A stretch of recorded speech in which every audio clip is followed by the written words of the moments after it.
Unjuk rasa dari aliansi aktivis dan masyarakat sipil di depan kantor Kejaksaan Tinggi Sulawesi Selatan berlangsung ricuh. Ratusan pengunjuk rasa mendorong dan menendang pagar kantor Kejaksaan Tinggi Sulawesi Selatan meski telah dipasang kawat berduri.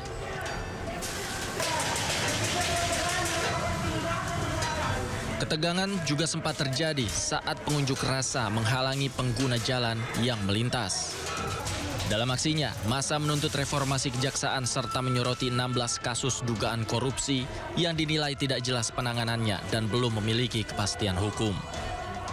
Bahwasanya reformasi kejaksaan Republik Indonesia dalam hal ini Kejaksaan Sulawesi Selatan, karena hal ini kami kemudian anggap bahwasanya ada beberapa kemudian kasus yang mangkrak di tubuh Sulawesi Selatan.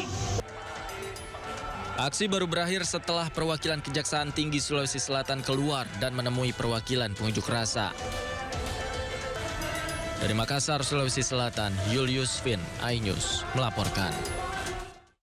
Ratusan warga desa Sagea dan desa Kia menduduki dan memblokade aktivitas tambang nikel di Kabupaten Halmahera Tengah, Provinsi Maluku Utara. Aksi warga itu merupakan buntut kekecewaan lantaran perusahaan tidak menepati kesepakatan.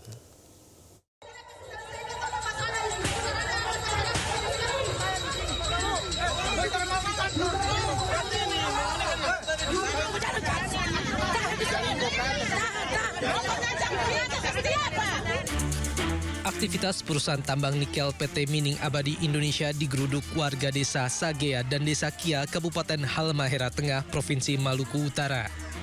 Masa aksi yang didominasi ibu-ibu ini menagih janji atau kesepakatan yang sudah dibuat. Tidak mungkin dia begitu, tidak mungkin dia bisa pertemuan di pusat terus. Massa menduduki dan memblokade seluruh kegiatan perusahaan tambang, terutama aktivitas pembuatan ore nikel ke kapal. Aksi warga dua desa ini dikawal ketat aparat kepolisian. Aksi warga ini dipicu lantaran pihak perusahaan PT Mining Abadi Indonesia hingga kini belum juga menepati janji kesepakatan. Sudah 5 kali dijanji, terpenuhi. Terpenuhi, Pak. Kalau penuhi berarti kita taruh di sini. Kalau penuhi berarti ibu-ibu taruh di sini. Haknya apa ini, Ibu? Haknya cuma pemuatan. Oh, Pemuatan 1 kakak 350. Itu yang kita tuntut karena seperjanjian dari Shanghai. Sementara itu, upaya pemerintah Kabupaten Halmahera Tengah berupaya menengahi kedua pihak dan segera menyelesaikan masalah, sedangkan masyarakat bersikeras dengan kesepakatan awal. Dari Ternate, Maluku Utara, Ismail Sangaji, iNews melaporkan.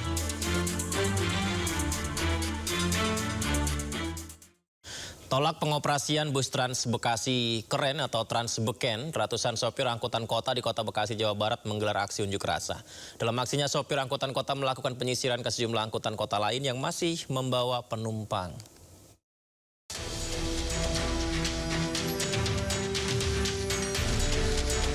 Ratusan sopir angkot melakukan aksi unjuk rasa di depan kantor pemerintah Kota Bekasi.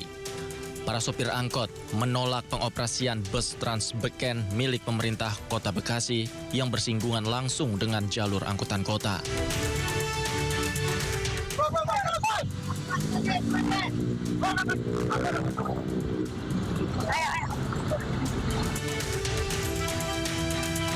Dalam aksinya, para sopir memblokade pintu masuk kantor pemerintah Kota Bekasi dan melakukan penyisiran kepada sesama sopir angkot yang masih membawa penumpang.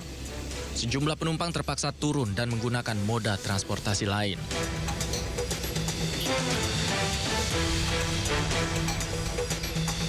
Apalagi sekarang kita kan sebagai supir angkot ini kan yang disewa kan udah pada susah, banyak saingan.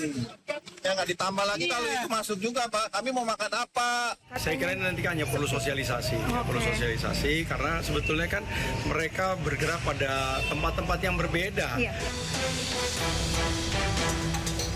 Sopir angkot menuntut pemerintah Kota Bekasi untuk menghentikan dan mengkaji ulang rencana pengoperasian bus Trans Beken yang jalurnya bersinggungan langsung dengan jalur angkutan kota. Dari Bekasi, Jawa Barat, Rahmat Hidayat, iNews melaporkan. Ratusan emak-emak di Cirebon, Jawa Barat menggeruduk kantor Bank Cirebon. Emak-emak yang juga nasabah ini panik, uang simpanannya hilang pemirsa lantaran Bank Cirebon dicabut izinnya.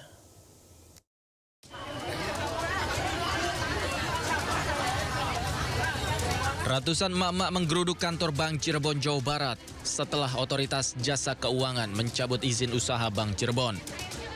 Para nasabah panik dan berusaha menarik uangnya dari bank tersebut akibat menerima informasi dari media sosial. Mereka meminta kejelasan dan jaminan terhadap uang simpanannya di bank tersebut. Emak-emak yang rata-rata pedagang pasar ini khawatir tabungannya bertahun-tahun hilang tanpa bekas. Kita kaget gitu, sebagai nasabah kaget lah karena uang di sini banyak dan nasabahnya juga banyak. Tanpa informasi dulu. Tiba-tiba aja. Tiba-tiba karena minggu kemarin saya sudah bayar gitu untuk bulan ini. Tidak ada pengumuman apapun, tidak ada. Ya informasinya cepetan nih diambil. Soalnya udah meledak ya. Kasusnya banyak. Tahu nggak? Nutup terus dari LPK apa? LPS. Bukan dari OJK. Oh, OJK-nya udah ditutup. Sementara itu, OJK Cirebon mengimbau para nasabah tetap tenang dan tidak panik karena lembaga penjamin simpanan telah menjamin uang nasabah tidak akan hilang. Sesuai dengan permintaan LPS, OJK melakukan penutupan dan kami menghimbau kepada seluruh masyarakat dan nasabah diharap tenang, tidak perlu panik karena dana simpanan semuanya dijamin oleh LPS sesuai dengan ketentuan yang berlaku. Sebelumnya, OJK Cirebon mencabut izin usaha Bank Cirebon setelah LPS memutuskan tidak melakukan penyelamatan terhadap bank daerah tersebut. Dari Cirebon, Jawa Barat, Mahardika, iNews melaporkan. Aksi copet di tengah keramaian di kawasan pusat perbelanjaan Blok M Kebayoran Baru, Jakarta Selatan viral di media sosial. Dalam rekaman CCTV, pelaku terlihat memanfaatkan kelengahan korban untuk mengambil ponsel yang tergeletak di atas meja.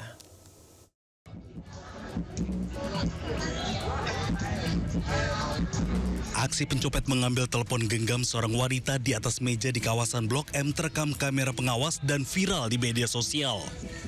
Sebelum menjalankan aksinya, pelaku yang beraksi seorang diri ini sempat mondar-mandir memantau lokasi. Ketika korban lengah meletakkan ponsel di atas meja, pelaku pun dengan cepat mengambil ponsel tersebut dan kabur. Kepolisian Polres Metro Jakarta Selatan mengaku mengetahui pencurian tersebut dan telah melakukan pengecekan di lokasi. Namun korban pencurian tidak melapor ke polisi. Iya, sementara kita masih menunggu ya tentang laporan dari si korban, baik di Polsek maupun di Polres. Polisi mengimbau kepada masyarakat khususnya pengunjung tempat-tempat ramai agar lebih berhati-hati dalam menjaga barang-barang bawaannya. Polisi juga telah menyebar anggota berpakaian preman di seputar kawasan Blok M.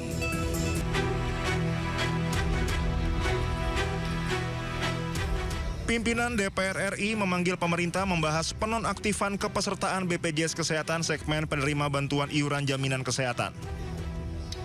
Rapat ini dihadiri Menteri Sosial Saifullah Yusuf, Menteri Kesehatan Budi Gunadi Sadikin, Menteri Keuangan Purbaya Yudi Sadewa, dan Direktur Utama BPJS Kesehatan Ali Gufron Mukti. Wakil Ketua DPR RI Sufmi Dasko Ahmad mengatakan, Dewan Perwakilan Rakyat RI bersama pemerintah menyepakati dalam jangka 3 bulan ke depan semua layanan kesehatan tetap dilayani dan jaminan kesehatan nasional segmen penerima bantuan iuran dibayarkan pemerintah. Dasko juga mengatakan DPR dan pemerintah sepakat dalam waktu 3 bulan ke depan Kementerian Sosial, pemerintah daerah, dan BPJS Kesehatan melakukan pengecekan dan pemutakhiran kategori desil dengan data pembanding terbaru. Ya, jadi kalau tadi DPR dan pemerintah sepakat bahwa selama 3 bulan seluruh layanan kesehatan termasuk yang PBI itu dibayarkan oleh pemerintah. Tadi sudah sepakat, ini yang bagian bayar-bayar sudah oke. Nah, gitu. Sambil kemudian pihak-pihak terkait dalam hal ini Kementerian Sosial, BPS, Kementerian Kesehatan itu kemudian memutakhirkan data terbaru dengan pembanding yang terbaru.